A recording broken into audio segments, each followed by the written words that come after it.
Hello everyone, how's it been? Hope it's been pretty good on your end. Been kind of hectic on mine, but that's not what we're here for today. Today, gonna be an interesting one. So, you know how I end up making a few game videos? Yeah, this is one of them. So today I'll be doing a nice game review for the visual novel game, The Game of Fortune. So, here comes my pitch. Have you ever thought of playing a game that has many characters that seem like they don't connect, but you know, they actually do connect? Or how about a game that's like an onion, where there's always layer after layer? Or how about a game, right, where the characters seem realistic and not so fantasy-like? Well, boy oh boy, do I have news for you. I wanted to sound like a commercial person, and I'm happy it came out perfectly well. Okay, back to my point. Today's agenda is the game of Fortune. Yeah, it's spelled with a 4 in it. I'll be going over my short and brief, I'm hoping, brief walkthrough, my likes and anticipation of the whole game. By the way, this lovely review was made possible by the homies over at Hotaku and also the developers of The Game of Fortune. I'm very thankful and honored to represent this game too. With that being said, let's head over to the chatting section. First, we start with my journey of the game.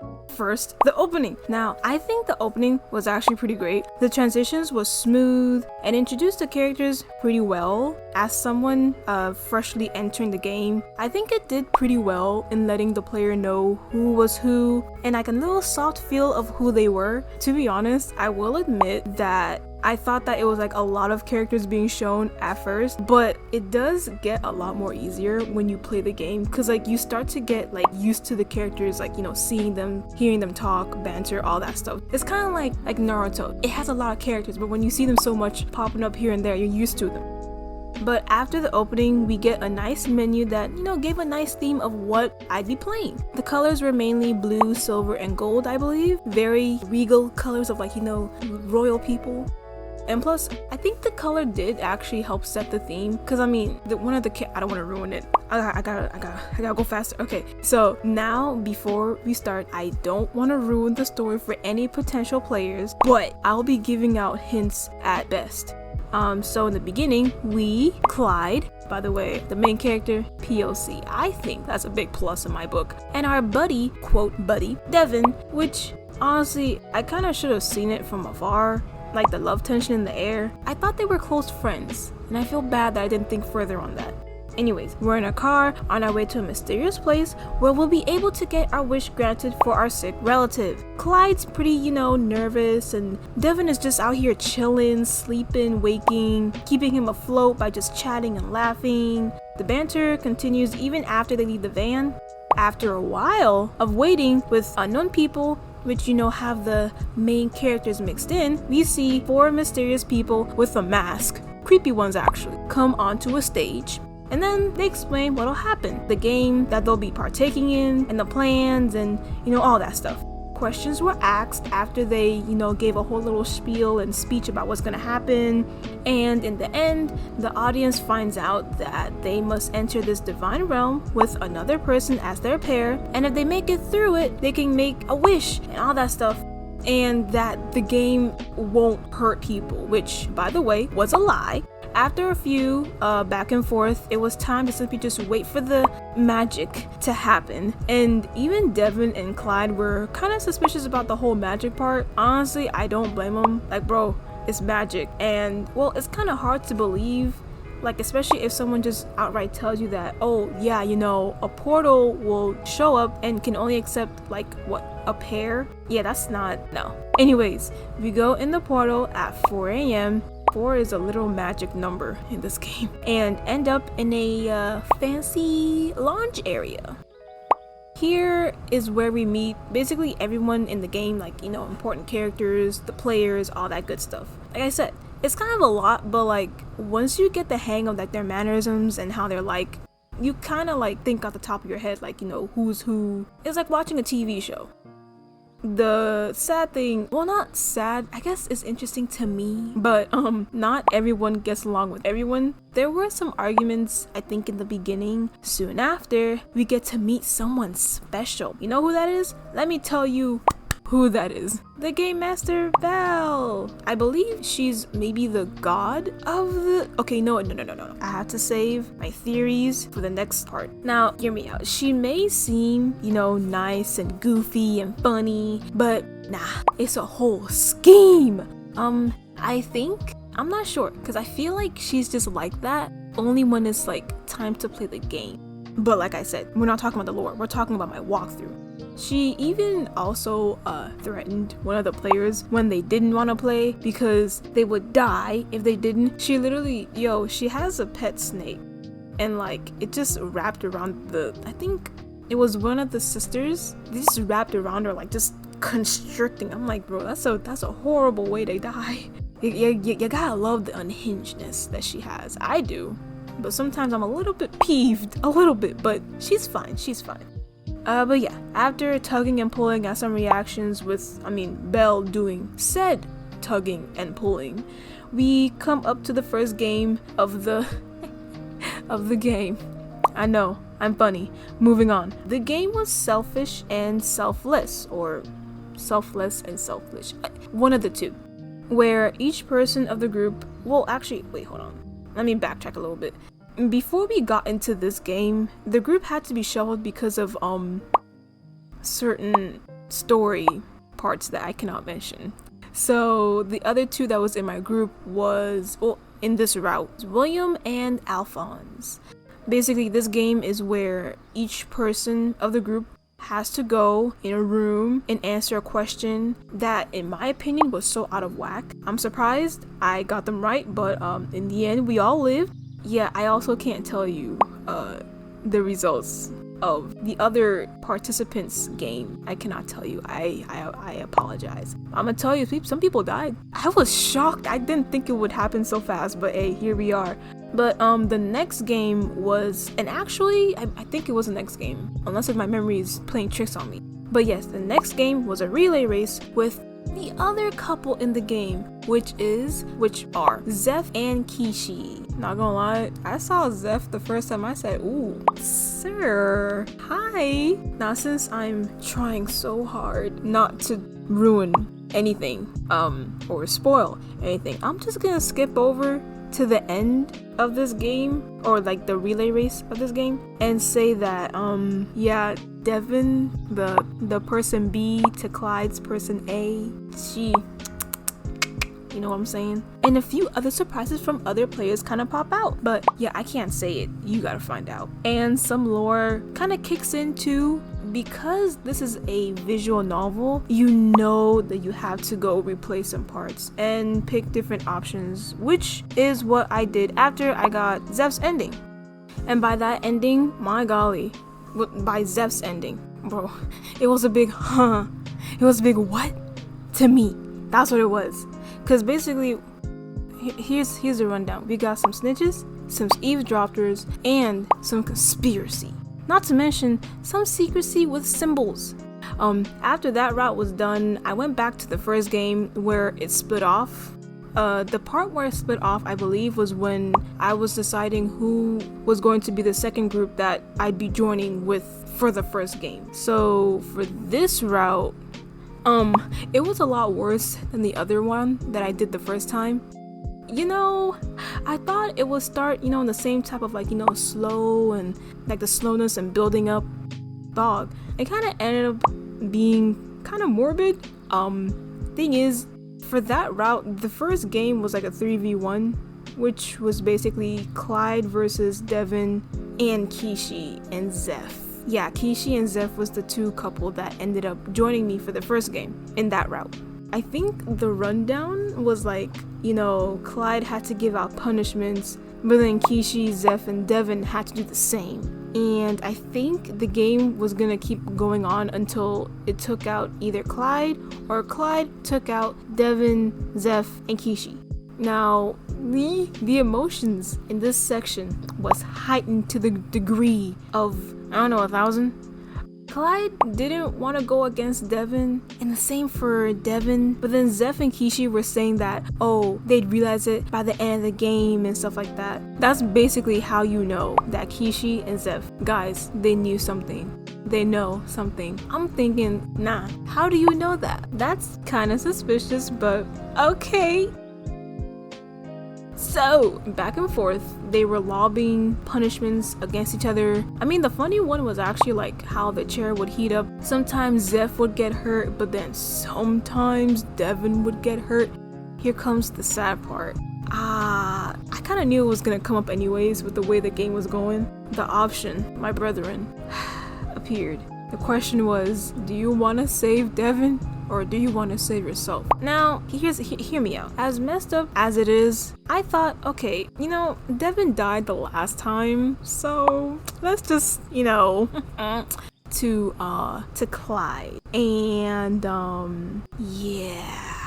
See, thing is, I wanted to see how Devin handled despair, and dog, it was not good. I thought Clyde handled Devin's like death pretty bad. No way, he did not. Devin handled Clyde's death pretty bad. She oof. I mean, after that, we do get some snippets of how her home life was, and we got to see her like slowly snap at everybody. It was a complete game changer. I'm like, what? Okay. And you may ask, what was it? Like, what exactly happened? See, that's gonna be a surprise, baby.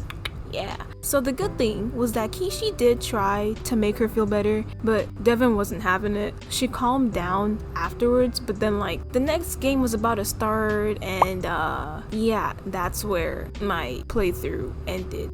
Yeah. Reason one being because, well, time flew and classes. You gotta love them, am I right? I kind of wanted to have an opportunity to place the cards where I want them, but it was mainly because my classes started being pretty demanding towards the end, so yeah. Now, I think that was a great playthrough of what I've played so far, and now we begin to talk about my likes and what I liked and all that good stuff. Now, the overall theme was great. Honestly speaking, I loved the whole, you know, battle royale type feel and the mysterious feel of not knowing everything. Let me just, you know, break it down for you. I'm sorry, that sounded so bad. Whatever. See, thing is, I'm so used to seeing, you know, fantastical things popping off left and right, but this game felt more realistic. I mean, obviously because of the magic, but I think it was because of the characters acting kind of like how any regular people with secrets hiding would act like. For example, Alphonse and William. These two were opposite in different personalities, but looking at how they reacted and spoke and pretty much moved around and everything, it pretty much showed, you know, their interesting characteristics of each person. I know that games do have this type of like, you know, characterization, I guess you could call it, but I enjoyed reading the lines and hearing the banter, especially Devin's and Williams. I mean, both of them were just like interesting with how annoying or sassy they could be and stuff like that.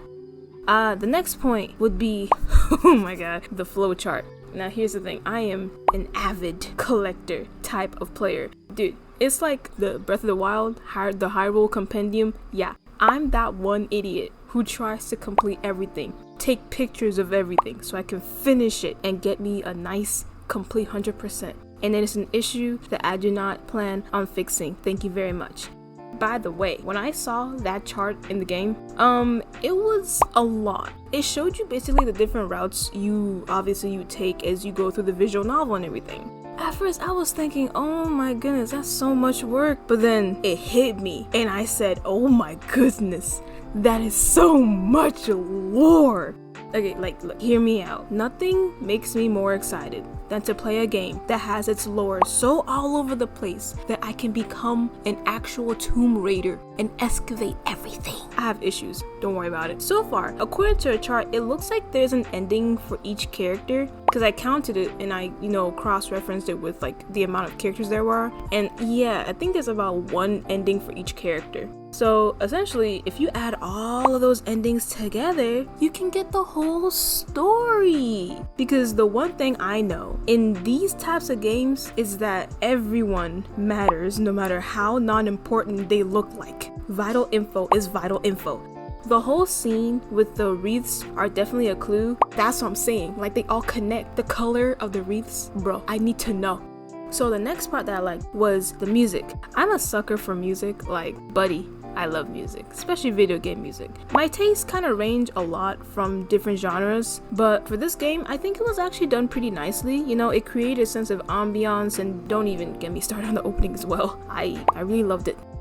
I really do wish I could have recorded my reaction, but I wasn't fast enough in hitting the record button, and I was just enjoying it, and I was like, oh shoot, I gotta record. The opening in general, I think it showed just enough to get the gist of what's gonna happen. Like, the transitions were smooth, and basically the music had me in the zone and everything. Which, yeah, brings me to the art. Now, as you can see, my channel, you know, what I do, what I post and everything, I do love to do the artsy goodness and look at said artsy goodness. The art fit the game pretty well too. Like, each character had their own type of personality that was drawn out really well. In other words, if I were to look at them without the descriptions and everything, I'd be able to figure out what type of character they would be and how they would react. So, for example, Devin and I think the stricter one of the two sisters, I think her name was Lilith. So, looking at both of them, you can tell that Devin is a laid-back person. Might even be able to crack a few jokes and, you know, make people laugh. Overall chill, you know? And then the sister, on the other hand, looks very strict, kind of prickly, you know? Has that aura of, if it's not worth my time, don't look at me. Another art plus I liked was the overall color scheme and how things look to be more cohesive. Sometimes in games you can have character art and background art, but they may not really connect with each other. But in this game it did, and I was very happy to see that. The whole blue theme was kind of awesome, and each area the MC went through was nice to look at. It was all honestly well put together, and my eyes loved it. And my last bit, which was the lore. Hear me out. I love stories. I like the even more complicated ones because you can scan any info and draw your own conclusion, only to be foiled and find out that no way, it was the other way. Yeah, it's kind of like that, I forgot what his name was, but that guy from It's Always Sunny in Philadelphia, the whole little corkboard looking like a crazy news anchor. Me. That's me right there. It kind of actually explains my love for Kingdom Hearts and the Nier series. So at the beginning of the game, I was thinking like, you know, oh, it's another stuck in a place, kill each other to survive type of thing. Now, don't get me wrong, like, I do like those stories, you know, Danganronpa, but boy, was I mistaken. Okay, I was kind of thinking this way until like Zeph's appearance in the first playthrough. Like, when I heard him mention that line like, oh, you'll understand in the end of the game, my reaction, I was thinking like, okay, alright, cool. And then the next scene showed like Zeph and Clyde remembering all these new things all of a sudden. This was all during the first route, or like my first playthrough, yeah, basically. And then at that time, Clyde done changed his whole personality. It went from, oh, I'm nervous and serious, Clyde, and then it shifted onwards to, it's another loop, huh? I'm like, what loop are you talking about? I am confusion. Even the remaining players had that whole headache thingy. Yeah, and I'm not telling you who the remaining players were. You gotta find out. That part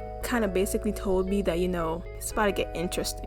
Then, like I said, it came up with all these wreaths with the portraits of everybody who's basically, I guess, dead. It was either everybody who was in the game or everybody who was dead in the game. I think it was everybody who's in the game though. When that scene came up, I kind of had to like pause the game and like actually try to analyze. I had no idea what those colors meant. I tried to match them up with the deaths, but some things weren't really clicking together.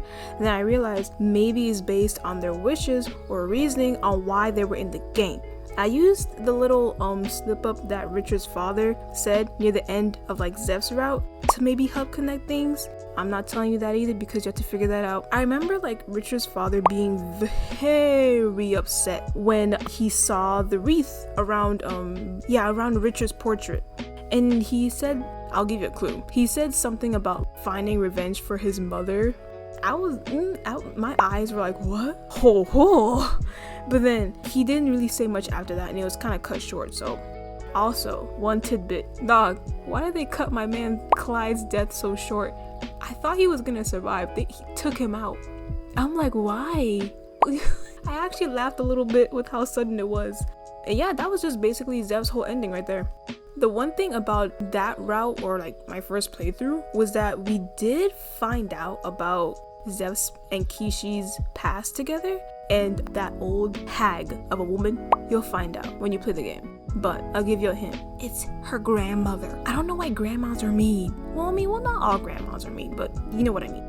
We also found out that Belle kind of knew what was going on, and I'm kind of thinking like, how is that possible? I know that she's kind of all-knowing, but I'm assuming it's because of her powers. But then like that brings into question, like, how powerful is she? Maybe her power level is like a smaller type of god, or like maybe a bigger one, And like the back and forth between Zeph and Belle was actually amazing towards the end, because she knew a lot of what she was saying. She kept saying like, she's been watching this whole time and the choice is up to you, all that stuff. I'm like, what is going on? I kind of do wish classes weren't so tough on me. I would have actually finished playing my second playthrough, and like I would have at least been able to piece up a couple things, man. I could have at least figured something more with the color of the reefs. Oh, and another thing is like, it was the first playthrough, but Devin was kind of acting like how Zeph was, saying like, oh, you'll understand at the end of the game. And I'm like, girlfriend, why do you know? Are you keeping secrets from me? Are you keeping secrets from Clyde? Is that what this is? But as you can see, I love stories and guessing if I have enough information to guess. All in all, every element of the game was pretty amazing.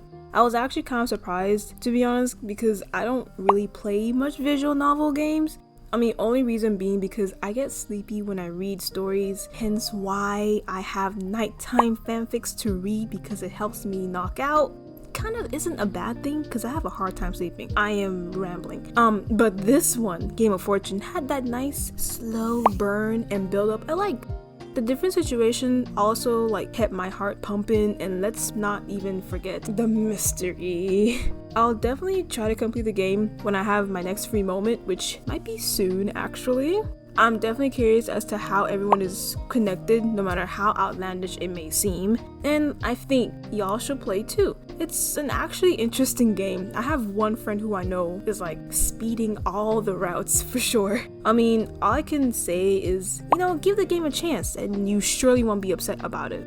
Thank y'all for hearing me rant about another game once again. Thanks so much to the developers of the game, and also Hubtaku for giving me access to the game and the opportunity to review it. I've always wanted to do more of these types of videos because it's nice being able to play games and show it to you guys.